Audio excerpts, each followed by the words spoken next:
O que foi descoberto ao longo desses anos sobre o lockdown? Cara, existem vários estudos mostrando que o lockdown horizontal, que é o fecha tudo, ele não é uma boa, tá? Inclusive isso hoje não é uma posição exclusiva mais minha ou do pessoal que tem a mesma visão. Isso é um documento da própria Organização Mundial de Saúde, tá? Existe um estudo canadense mostrando que o efeito nocivo do lockdown ele varia conforme o grau de desenvolvimento econômico do país. Obviamente, quanto mais desenvolvido economicamente um país, ou seja, quanto mais rica a sua população, menor é o efeito negativo.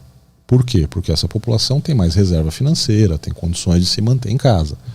Mas só para você ter uma ideia, no Canadá foi mensurado isso e o efeito do lockdown seria 11 vezes pior do que o efeito da própria doença. Porque você começa a ter aí prejuízo em outras áreas de saúde. Então, por exemplo, muita gente não foi fazer seus exames de controle de câncer, cardíacos, ginecológicos, porque estava com medo de ir ao hospital e pegar Covid. E aí aquela moça que tinha um nódulozinho pequeno de mama, que ia fazer só a retirada do nódulo e ia ficar curada, agora quando voltar a procurar o médico, pode ser que o câncer tenha tomado a mama inteira. Aí tem que arrancar a mama inteira, fazer quimioterapia, fazer radioterapia e talvez não sobreviva. Uhum. Então, além da mortalidade por outras causas tender a aumentar, o custo do tratamento numa fase mais avançada de um câncer, por exemplo, é muito maior do que se você tratasse essa doença precocemente. Uhum. E isso acontece com infarto, acontece com diabetes, acontece com pressão alta, com todas as doenças que necessitam de acompanhamento e intervenção rotineira. Né? O cara que é diabético, ele não vai no médico uma vez por ano. No início de tratamento, que você está manejando a medicação, às vezes ele vai toda semana. Esse cara deixou de ir. Uhum. Só que se o diabético não é controlado, ele começa a desenvolver retinopatia diabética, que é alteração na visão, alteração renal, alteração de neuropatia periférica, ou seja, ele começa a ter complicações da diabetes. E aí, quem é que vai tratar desse cara lá na frente? Vai custar muito mais caro e para ele a qualidade de vida vai ser muito pior. Uhum.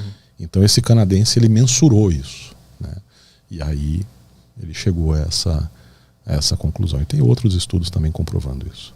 Tirando esses casos da pessoa não ir até o hospital e tal para se cuidar, existe algum estudo que mostra sobre a transmissão do vírus em si? O lockdown funciona ou não funciona? Na verdade, existem alguns estudos mostrando que o lockdown ele exerce uma pressão seletiva para o desenvolvimento de variantes. Tá? O que você faz com o lockdown? Você cria bolsões de pessoas suscetíveis. Porque você esconde aquelas pessoas do vírus, tá? Mas o vírus não vai falar, ai não, todo mundo se escondeu, não, todo mundo morreu, eu não vou ficar aqui mais, eu vou embora desse planeta. O vírus tá ali, cara.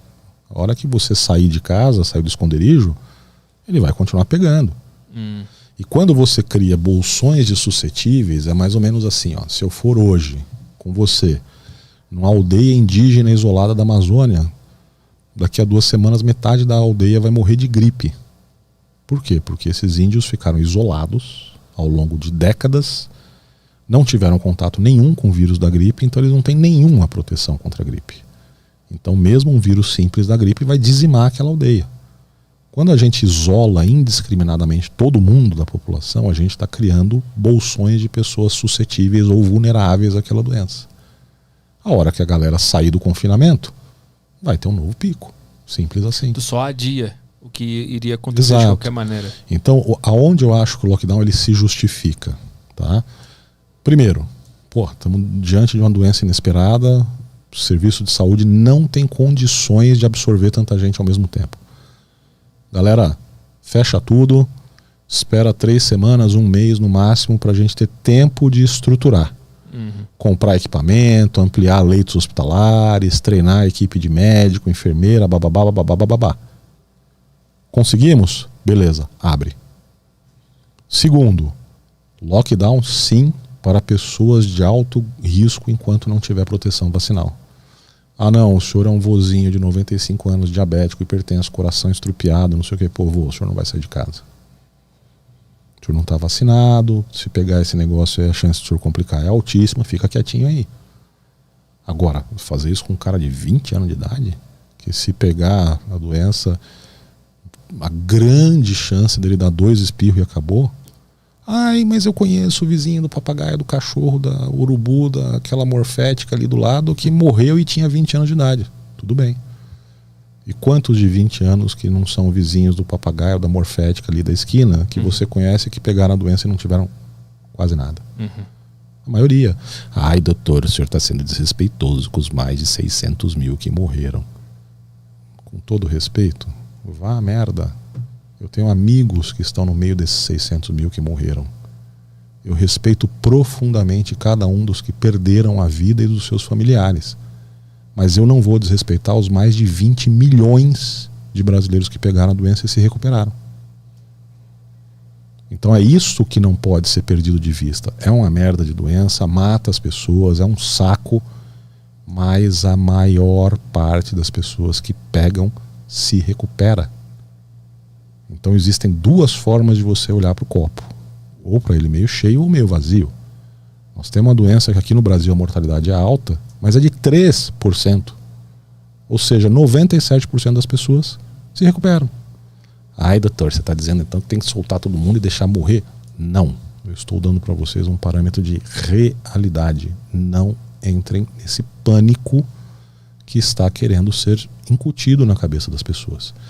É uma doença ruim, pode matar jovens, pode matar idosos. A chance maior é de acometer fatalmente idosos ou pessoas com comorbidades, mas não é isso tudo que estão pintando.